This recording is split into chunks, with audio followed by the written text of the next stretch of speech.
This segment covers ring behavior, one of the more mysterious aspects of logically determined design.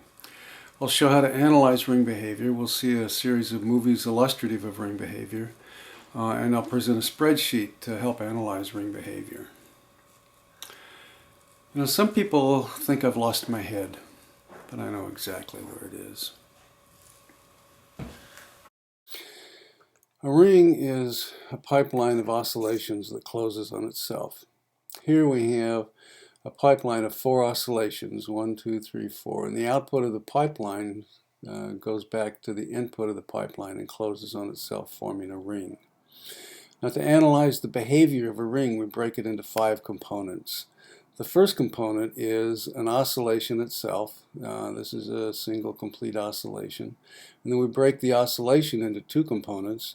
The first component here is the bubble path, and it goes from an enable rank through the completeness back to the previous enable rank, and the wavefront path, which goes from an enable rank to the next enable rank through the combinational logic. And if we put these 2 together, we get the complete oscillation.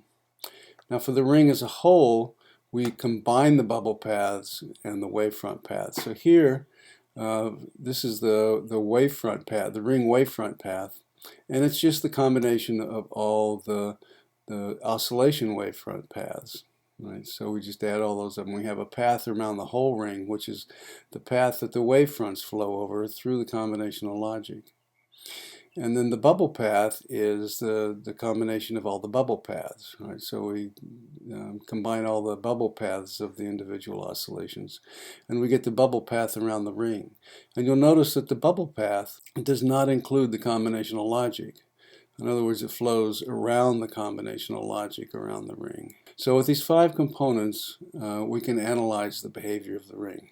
The numbers for ring behavior analysis are derived from the 5 components of the ring. The slowest oscillation period is just the period of the slowest oscillation in the ring.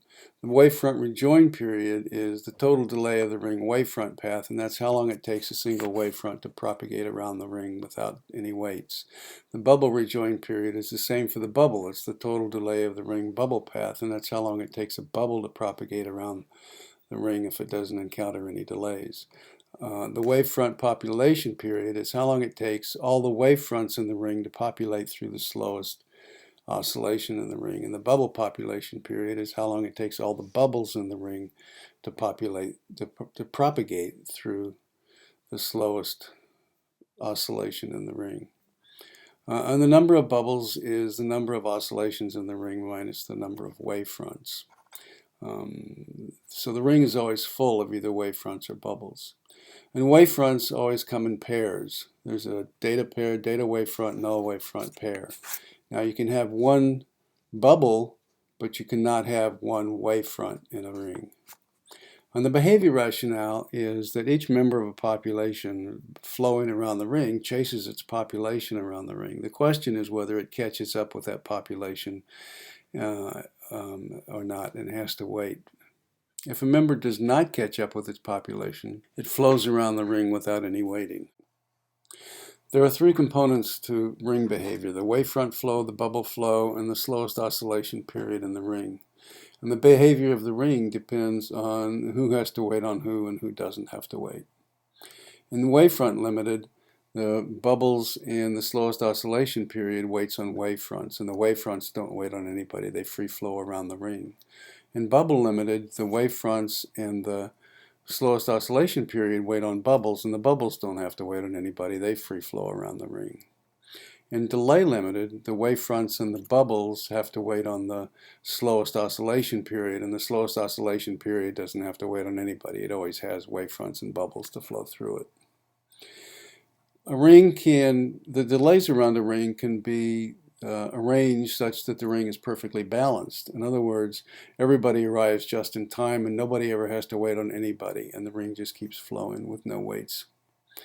A ring can also deadlock. Wavefronts flow into bubbles, and if there are no bubbles to flow into, the wavefronts can't flow and the ring is deadlocked.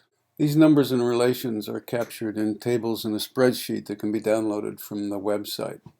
The table includes the delays around the ring, the number of oscillations in the ring, and the number of wavefronts in the ring.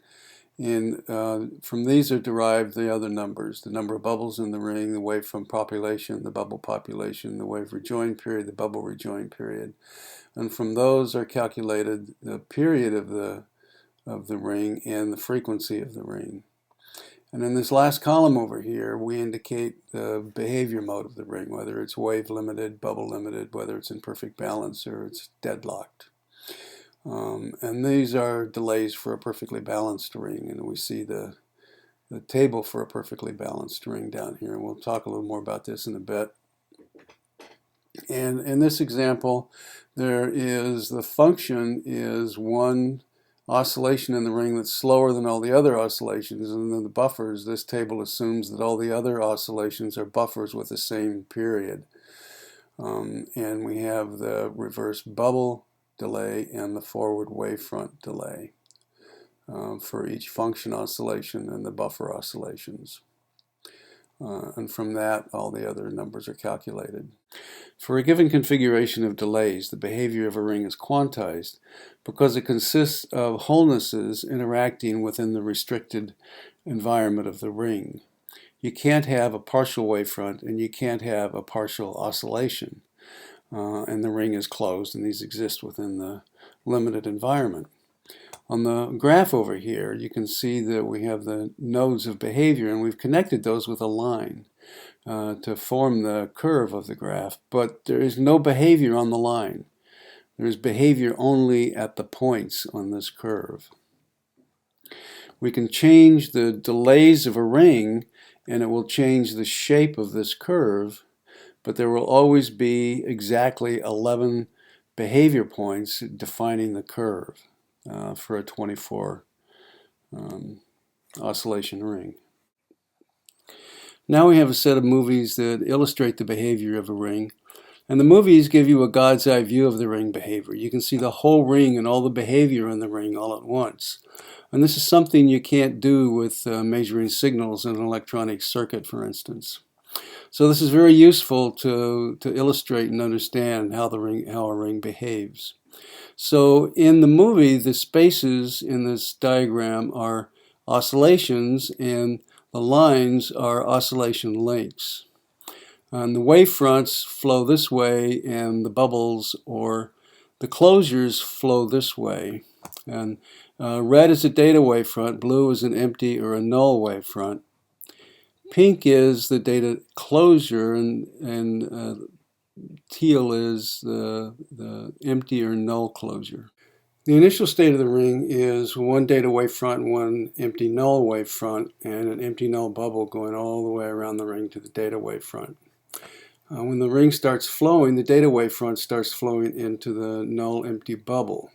The completeness is detected, and the closure, a request for null, starts flowing backwards, and the data wavefront continues flowing forwards. These flows continue, and the flows continue until the closure gets to the linkage, enables the link to allow null empty to flow, and this becomes a data bubble at that point.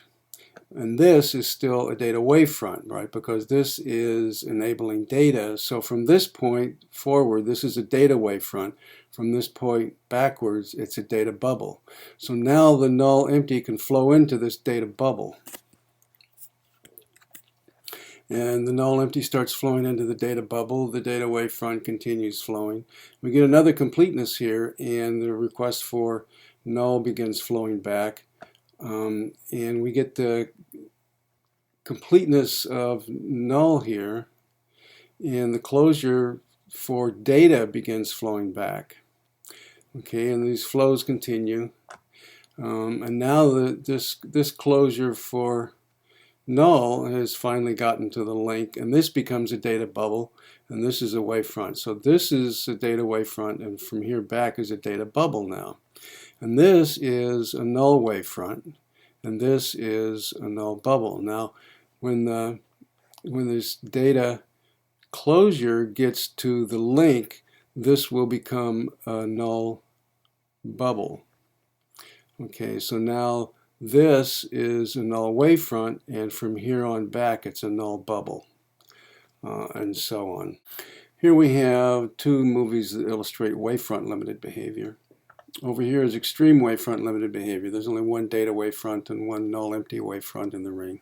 And over here we have 5 data wavefronts and 5 null empty wavefronts. And it's slightly wavefront limited behavior. Now, you'll notice over here we're talking about 22 bubbles, and in the previous slide we talked about 1 bubble. So now we're talking about this as being 22 null empty bubbles, and previously it was 1 null empty bubble. How you talk about that depends on, you can talk about it either way. But the thing about bubbles is that they're hard to identify. If you look over here, we have the ring is flowing, and we have data bubbles, and we have null empty bubbles around the ring. And if you look at here, this is a null empty bubble. It's hard to tell how many there are. I mean, we'd have to get down into the details. But you'll notice that this is a little longer than these bubbles are. And what that means is that these null empty bubbles are waiting on wavefronts, so we're slightly wavefront limited. But anyway, bubbles are strange beasts. They're difficult to understand, and it takes a bit. So down here we have the initial state of each ring. We have the movie, and you can download these movies, watch the movie, and single step the movie to get a feel for ring wavefront behavior. So here we have 2 movies that illustrate bubble limited behavior, and over here we have extreme bubble limited behavior. We have 22 wavefronts in the ring and only 2 bubbles.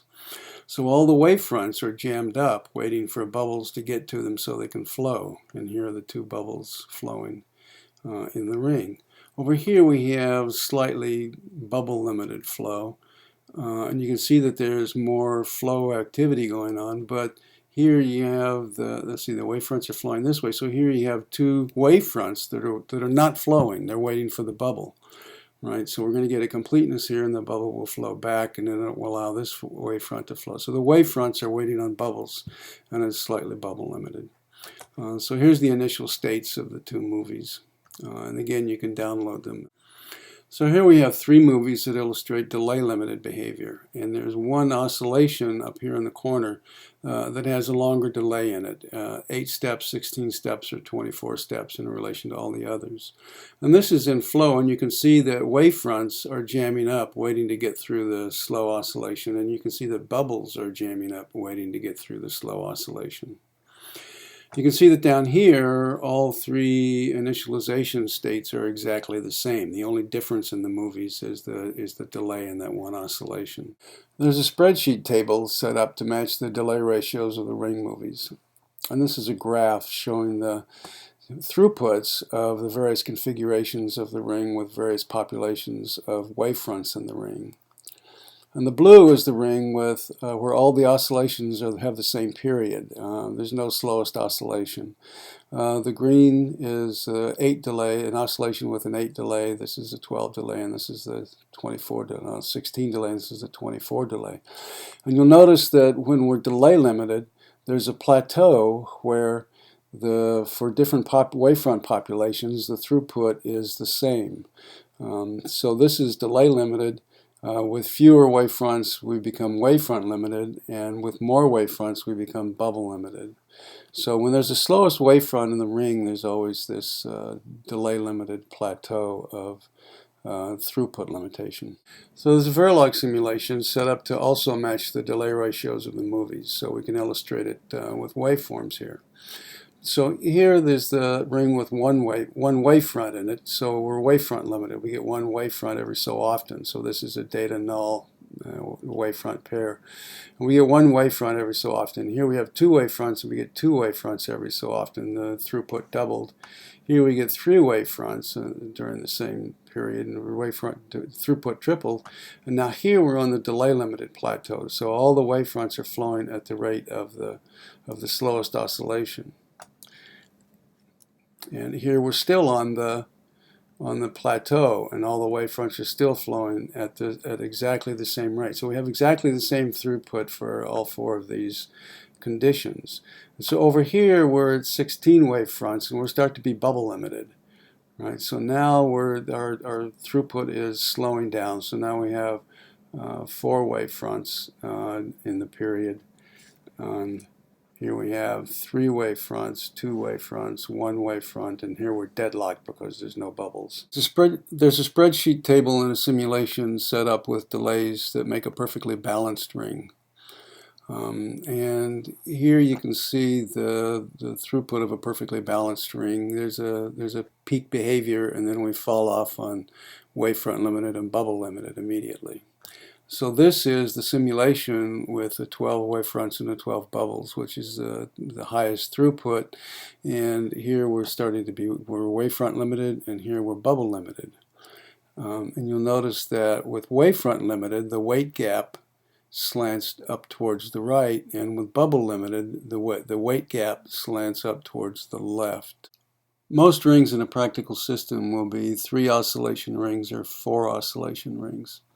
So we have a spreadsheet table here which allows you to put in the relevant delays for each oscillation individually. So this is a 4 oscillation ring, and this is the bubble path delay, and this is the wavefront path delay. And this would be a 3 oscillation ring, and this is the bubble path delay and the wavefront path delays. This is the code in ring 24.v that implements the 24 oscillation ring.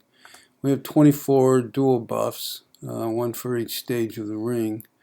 And we have a dual rail variable of 24, a vector 24 long.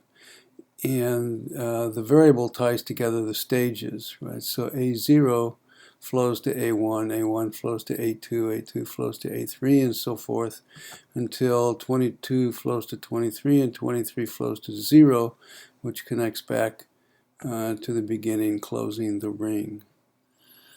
Now the dual buffs, you can configure the ring by setting the dual buff to D0 or D1. This will initialize a 1 rail in the ring, and this will initialize a 0 rail.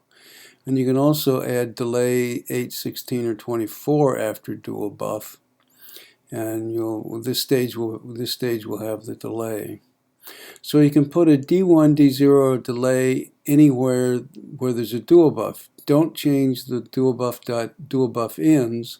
Those are the null wavefronts between the data wavefronts for initialization. Okay, so you can, if you take all these out and just have one dual buff D1, then you have one wavefront in the ring. This has 1, 2, 3, 4, 5 wavefronts in the ring. And you can add whatever you want to these dual buffs down here to change the configuration of the ring.